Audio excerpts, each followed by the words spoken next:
हरिओम। प्यारे छात्रों, स्वागत है आपका free study by Kripal sir के यूट्यूब चैनल पर। मैं कृपाल लोधी। तो प्यारे छात्रों, आज हम आपको लेकर के आए हैं इंग्लिश का बहुत ही इंपॉर्टेंट टॉपिक, जिसमें आज हम आपको बताने वाले हैं one word of substitution. English में अनेक शब्दों के एक शब्द। और प्यारे छात्रों, इसका ये हमारा पार्ट 2 रहेगा। एक पार्ट हम पहले अपलोड कर चुके हैं, आप हमारे इंग्लिश की प्लेलिस्ट में जाकर के देख सकते हैं। तो बगैर देर के स्टूडेंट्स, आइए प्रारंभ करते हैं आज का टॉपिक। हाँ, एक और आपसे निवेदन है, विनती है, प्रार्थना है। यदि आप हमारे चैनल पर पहली बार आए हैं तो प्लीज हमारे चैनल को सब्सक्राइब कर लें। सब्सक्राइब कर लें प्लीज, धन्यवाद। लाइक कर दें वीडियो को। तो प्यारे छात्रों, आज जो हम आपको बताने वाले हैं, आप किसी भी कॉम्पिटिटिव एग्जाम की तैयारी यदि कर रहे हैं और यदि आपको वोकेबुलरी बढ़ाना है या स्पेल मिस्टेक आपको सुधारना है, यहां से चूंकि दो टॉपिक आपके तैयार होते हैं। एक तो यदि आप पेन कॉपी उठा करके बैठेंगे, जो भी शब्द हम आपको बताते हैं यदि आप इनको नोट करते जाएंगे तो एक तो आपको फायदा होने वाला है कि स्पेल मिस्टेक का जो कॉन्सेप्ट है या जो टॉपिक है वो आपका कवर होगा।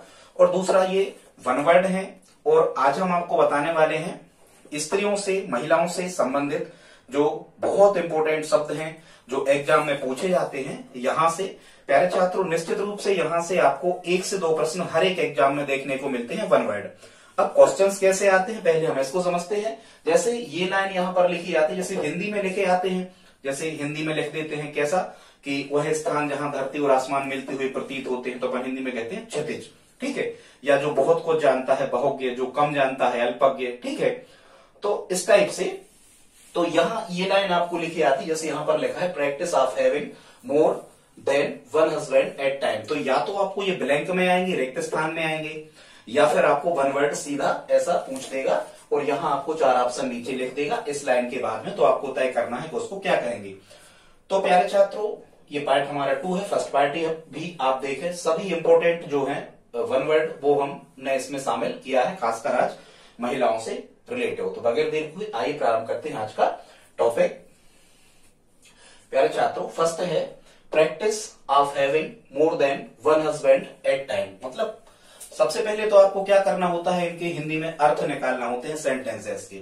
यदि आप हिंदी में उनका अर्थ निकाल लेते हो, उनका मीनिंग हिंदी में आप कर लेते हो, ट्रांसलेशन कर लेते हो, अनुवाद हिंदी में, तभी आसान होने वाला होता है। तो इन शब्दों को भी आप समझते जाएं। कह रहे हैं practice of having more than one husband at time. मतलब कह रहे हैं कि एक ही समय में और लिखा है यहां पर क्या, यहां लिखा है मोर देन। मोर देन मतलब से अधिक, मतलब एक पति से अधिक जो है साथ में रहना, मतलब एक समय में कहना चाहिए एक से अधिक पति होना। ऐसी कोई स्त्री को हम क्या कहेंगे जिसके एक ही टाइम में मोर देन वन हस्बैंड, मतलब एक से अधिक पति है, तो उसको हम कहते हैं प्यारे छात्रों पॉलीएंड्री। क्या कहते हैं? पॉलीएंड्री। पॉलीएंड्री का मतलब होता है बहुपतित्व। क्या होता है? बहुपतित्व, मतलब एक से अधिक पतियों का होना। अगला सेकंड हम पढ़ते हैं, ठीक इसी प्रकार का है। कह रहे हैं practice of having more than one wife. मतलब एक ही टाइम में हम ऐसा कह सकते हैं कि एक से अधिक पत्नियों को रखना। एक ही समय में एक व्यक्ति द्वारा एक से अधिक पत्नियों को रखने को हम क्या कहते हैं प्यारे छात्रों? इसे हम कहते हैं पॉलीगैमी। क्या कहते हैं?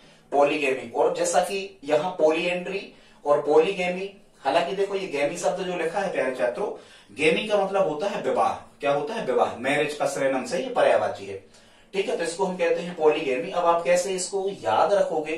तो एक से अधिक पत्नियों को रखना एक ही टाइम में या उनसे संबंध होना पॉलीगैमी कहलाता है। तो ऐसे आप याद रखना इनमें पॉलीएंड्री और पॉलीगैमी में कि एक से अधिक पत्नियों को यदि कोई व्यक्ति एक साथ में रखता है तो पॉलीगैमी, क्योंकि जो पुरुष वर्ग होते हैं वो ज्यादा गेम खेलते हैं, ऐसे करके आप याद रख सकते हो, ठीक है।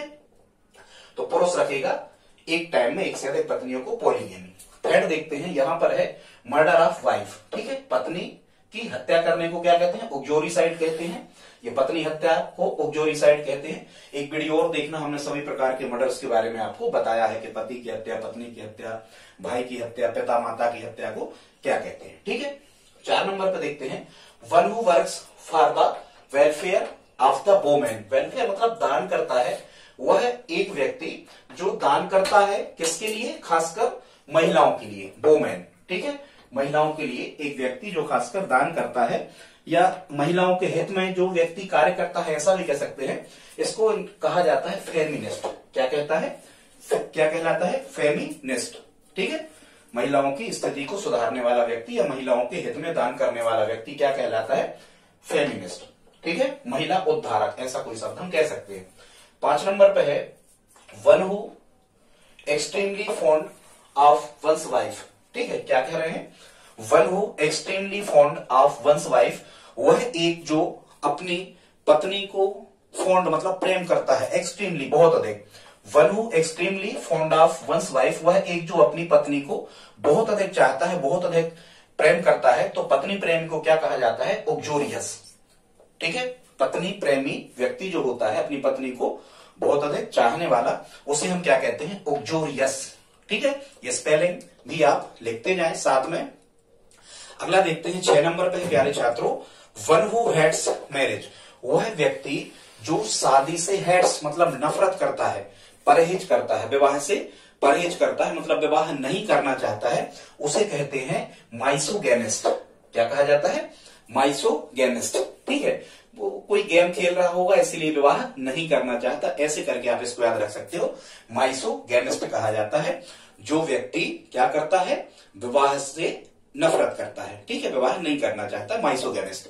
7 नंबर पे है allowance paid to wife on legal separation, ठीक है, अलाउंस मतलब होता है एक धन, ठीक है, अलाउंस मतलब कोई धन, पेड टू वाइफ जो चुकाया गया है किसके लिए, पत्नी के लिए, लीगल सेपरेशन मतलब वैधानिक तरीके से, ठीक है, इसको गुजारा भत्ता कहा जाता है। कभी आपने सुना होगा, देखा होगा कि महिला का पुरुष से यदि डाइवोर्स हो जाता है, तलाक हो जाता है, ठीक है, उन जो वो दूर दूर हो जाते हैं, तो क्या होता है कि जो पति पक्ष का व्यक्ति होता है वो महिला के लिए कुछ पैसा देता है, उसको हर जाना खर्चा देता है, गुजारा भत्ता जिसको कहते हैं। तो गुजारा भत्ता को प्यारे छात्रों इंग्लिश में क्या कहा जाता है, इसे कहा जाता है एलिमनी। क्या कहा जाता है, एलिमनी।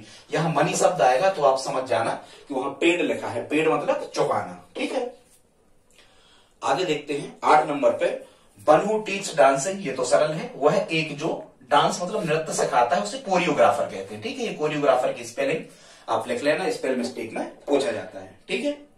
आगे देखते हैं 9 नंबर पे है प्यारे छात्रों, a person who is womanish in his habits, ठीक है, मतलब अ पर्सन एक व्यक्ति, हु इज वोमेनिस्ट मतलब वोमेनिस्ट जो महिलाओं की तरह व्यवहार करता है या जिसकी जो हैबिट्स होती हैं, जिसकी जो आदतें होती हैं वो महिलाओं की तरह होती है, मतलब महिलाओं की तरह व्यवहार करने वाले व्यक्ति को क्या कहते हैं, इसे कहते हैं एफेमिनेट। क्या कहा जाता है प्यारे छात्रों, एफेमिनेट। महिलाओं की तरह व्यवहार करने वाला व्यक्ति क्या कहलाता है, एफेमिनेट, ठीक। 10 नंबर पे है a lover of Mankind, a lover of Mankind मतलब सॉरी यहां लिखा है अ लवर ऑफ वोमैनकाइंड, ठीक है। एक व्यक्ति जो महिलाओं को बहुत चाहता है, ठीक है, उसे कहते हैं फ्लोजिनिस्ट। क्या कहा जाता है, फ्लोजिनिस्ट मतलब महिला प्रेमी, ठीक है। 10 नंबर पे है अ हेटर ऑफ वोमैनकाइंड, ठीक है, जो महिलाओं से बहुत अधिक नफरत करता है, ऐसे व्यक्ति को क्या कहा जाता है, इसको कहा जाता है माइसोगाइनिस्ट। क्या कहा जाता है, माइसोगाइनिस्ट, ठीक है। माइसोगाइनिस्ट मतलब हम कह सकते हैं महिला द्वेषी, ठीक है, महिला द्वेषी टाइप का शब्द हम इसको कह सकते हैं। 12 नंबर पे है the practice of having 2 wifes और 2 हस्बैंड एट टाइम, मतलब कह रहे हैं कि 12 नंबर पे कि एक समय में 2 पुरुषों से या 2 महिलाओं से संबंध रखने की जो स्थिति है, या एक टाइम पे कोई महिला के यदि 2 पतियों से संबंध है या किसी पति के 2 महिलाओं से संबंध है, तो ऐसी कंडीशन को क्या कहा जाता है। देखो वाई का मतलब तो होता है 2, वाई का मतलब क्या होता है 2, ठीक है, तो इसको कहा जाता है वाईगेमी। क्या कहा जाता है, वाईगेमी। 2 के साथ गेम खेलना, ऐसे करके आप याद रख सकते हो। एक ही टाइम पे 2 पत्नी होना या एक ही टाइम पे किसी पत्नी के 2 पति होना, ये स्थिति क्या कहलाती है, वाईगेमी, ठीक है। वाईगेमी मतलब हम कह सकते हैं बहुपतित्व या बहुपत्नीत्व या द्विपतित्व, द्विपत्नीत्व, ऐसे शब्द हिंदी में इसको हम कह सकते हैं। 13 नंबर पे प्यारे छात्रों the practice of marrying one at a time. The practice of marrying one at a time मतलब जो कहना चाहिए जो मैरिड कपल होते हैं, कह रहे हैं the practice of marrying one at time मतलब एक समय पे एक ही पति या पत्नी का होना, ठीक है, ये मोनोगेनी कहलाता है। जैसे मैरिड कपल होते हैं, विवाहित जोड़ा एक समय में जिसकी एक ही पति या एक ही पत्नी साथ है, तो ये मोनोगेनी शब्द इसके लिए यूज किया जाता है। 14 नंबर पे है stage between boyhood and youth मतलब एक अवस्था, बिटवीन मतलब बीच में, एक अवस्था होती है जो बॉयहुड मतलब बचपना और यूथ मतलब जवानी के बीच की अवस्था को क्या कहा जाता है? तो stage between boyhood and youth इसे कहा जाता है प्यारे छात्रों एडोलसेंस। बहुत इंपॉर्टेंट है स्पेलिंग, स्पेल मिस्टेक में ये पूछी जाती है। एडोलसेंस का मतलब होता है किशोर अवस्था, तो जवानी और बचपन के बीच की अवस्था को क्या कहा जाता है? एडोलसेंस मतलब किशोर अवस्था, ठीक है। 15 नंबर पे है to abstain from sex. Abstain मतलब त्याग करना, ठीक है, या सेक्स मतलब यौन संबंध, त्याग करना या अबस्टेन मतलब दूर रहना, ठीक है। टू अबस्टेन फ्रॉम सेक्स मतलब यौन संबंधों से दूर रहना, यौन संबंधों से दूर रहना उसे कहा जाता है सेलिवेसी। क्या कहा जाता है प्यारे छात्रों? सेलिवेसी। और सेलिवेसी का मतलब होता है ब्रह्मचर्य। सेलिवेसी का मतलब क्या होता है? ब्रह्मचर्य। जो यौन संबंधों से जो व्यक्ति दूर रहते हैं उनको क्या कहते हैं? सेलिवेसी मतलब ब्रह्मचर्य, ठीक है। 16 नंबर पे है अ गर्ल हु फ्रेट्स अग्रेसियसली मतलब एक महिला जो बहुत ज्यादा क्रोधी है, एक लड़की जो बहुत ज्यादा कैसी है? क्रोधी टाइप की है, उतावली है, उसको क्यूकेट कहते हैं। क्या कहते हैं? कुकेट। कोकेट भी कह सकते हैं, स्पेलिंग COQUETT, कोकेट कहलाता है ये, ठीक है। क्या कहलाती है? जो बहुत ज्यादा कहना चाहिए झगड़ा करने वाली या लड़ने झगड़ने वाली जो लड़की है उसे कोकेट कहते हैं, ठीक। फिर देखते हैं 17 नंबर पे a girls who give a traitor of love. Traitor मतलब होता है प्यारे छात्रों धोखा देना, तो अ गर्ल्स एक लड़की जो धोखा दे देती है, लव मतलब प्यार या प्रेम में, उसे जुडास कहते हैं। धोखेबाज लड़की को क्या कहा जाता है? जुडास कहा जाता है, ठीक है। 18 नंबर पे है a tall strong masculine kind of women. A tall strong मतलब जो बहुत ज्यादा शक्तिशाली है, बहुत ज्यादा शक्तिशाली है, इस प्रकार की महिला को क्या कहा जाता है प्यारे छात्रों? बहुत अधिक सर्वशक्तिशाली महिला को एमेजॉन कहा जाता है। क्या कहा जाता है? सर्वशक्तिशाली महिला को इंग्लिश में क्या कहा जाता है? एमेजॉन, ठीक है।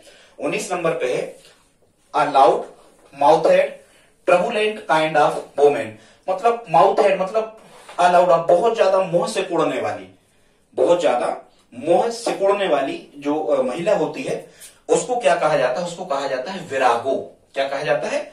विरागो, ठीक है। 20 नंबर पे है a woman who lures men to destroy them, ठीक है। एक महिला हु ल्यूर्स जो प्रेम करती है, जो चाहती है व्यक्तियों को, टू डिस्ट्रॉय देम उन्हें नष्ट करने के लिए, डिस्ट्रॉय मतलब नष्ट करना। एक महिला जो प्रेम करने लगती है किसी पुरुष को या किसी व्यक्ति को नष्ट करने के लिए, उसे क्या कहा जाता है प्यारे छात्रों? उसे कहा जाता है शीर्ष। क्या कहा जाता है? शीर्ष। शीर्ष मतलब मायाविनी टाइप की, ठीक है, मायाविनी, छद्मवेशी महिला, मायाविनी, शीर्ष जो किसी पुरुष को या व्यक्ति को नष्ट करने के लिए प्रेम करती है, ठीक है, धोखेबाज महिला, शीर्ष, मायाविनी। 21 नंबर पे है the stage of being married, ठीक है। The stage of being married मतलब एक अवस्था शादी की, उसको कहते हैं मैट्रोमनी, ठीक है। शादी की एक अवस्था को क्या कहा जाता है? मैट्रोमनी। 22 नंबर पे है 22 नंबर पे है लिव इन रिलेशनशिप, या तो ये लिखा है, आजकल क्या होता है आप जानते हो, लिव इन रिलेशनशिप में लड़का लड़की एक साथ कुछ समझौते के आधार पर रहने लगते हैं बिना विवाह किए, तो लिव इन रिलेशनशिप, या उसको कहते हैं, या ऐसा लिखाएगा man and women who live in relationship, ठीक है, पुरुष और महिला जो रहते हैं लिव इन रिलेशनशिप में, ठीक है। या फिर ऐसा लिखाएगा यहां पर कि, ठीक है, live in relationship man and women living together without marriage, ये शब्द भी लिखा जा सकता है। कैसा लिखा जा सकता है? Man and women living together without marriage, मतलब लड़के महिला और पुरुष का बिना विवाह के एक साथ रहना, इसको क्या कहा जाता है प्यारे छात्रों? इसको कहा जाता है कॉन्क्यूवेज। क्या कहा जाता है? कॉन्क्यूवेज। ठीक है, लिव इन रिलेशनशिप में रहने को क्या कहा जाता है? कॉन्क्यूविनेज। ठीक है, कॉन्क्यूविनेज। ट्रांसलेशन पे नहीं जाना, एक ही शब्द के एक ही स्पेल के कई कई प्रोनाउंसिएशन होते हैं। कॉन्क्यूविनेज कहते हैं रिलेशन। ठीक है, समझ रहे होंगे आप, लिव इन रिलेशनशिप में रहने को। 23 नंबर पे है an old women who remains unmarried, मतलब एक बहुत अधिक उम्र की जो महिला होती है जिसका विवाह नहीं हुआ है या उसने विवाह नहीं किया है, उसे स्पिंस्टर कहते हैं। क्या कहते हैं? स्पिंस्टर कहा जाता है। स्पिंस्टर, एक ऐसी महिला को स्पिंस्टर कहा जाता है जिसका बहुत अधिक जो उम्र हो गई है और अविवाहित महिला रही है, उसको क्या कहा जाता है? स्पिंस्टर। ठीक है, यहां 24 नंबर पे है a woman whose husband is dead, एक महिला जिसका पति की डेथ हो गई, जिसका पति मर चुका है, उस महिला को कहा जाता है प्यारे छात्रों विडो। और यदि आपसे पूछा जाए a man whose wife is dead, तो एक महिला जिसका मतलब एक पुरुष, इसका अपोजिट कर देना, वुमेन की जगह मैन कर देना। A man whose wife is dead, एक पुरुष जिसकी पत्नी की डेथ हो गई है, उसे क्या कहते हैं? विडोवर कहते हैं। ठीक है, तो a woman whose husband is dead, एक महिला जिसका पति मर गया है वो विडो, और जिसकी पत्नी मर गई है वो क्या कहलाता है? विडोवर। ठीक है, बस एक शब्द और बचा है प्यारे छात्रों, जल्दी जल्दी बना दिया, वीडियो रात ज्यादा हो रही। यदि पसंद आया तो प्लीज आप लाइक करते चले। लास्ट है यहां पर lovers running away for the marriage, मतलब लवर्स मतलब प्रेमी जोड़ों का या प्रेमियों का विवाह के लिए भाग जाना। ठीक है, lovers running away for the marriage, विवाह के लिए दो प्रेमियों का भाग जाना, इसको क्या कहा जाता है प्यारे छात्रों? इलोप कहा जाता है। क्या कहा जाता है? इलोप। वैसे आप याद रख सकते वो अलोप हो जाते, लड़का लड़की अलोप हो जाने को आप कैसा याद रखना? इलोप कहा जाता है। तो प्यारे छात्रों, आज का वीडियो आपको कैसा लगा प्लीज आप हमें कमेंट बॉक्स में लिख करके बताएं, और प्लीज आप हमारी हेल्प करें, इस वीडियो को अपने दोस्तों के साथ स्टडी ग्रुप में शेयर जरूर करें। मिलते हैं अगली वीडियो में, तब तक के लिए जय हिंद, जय भारत।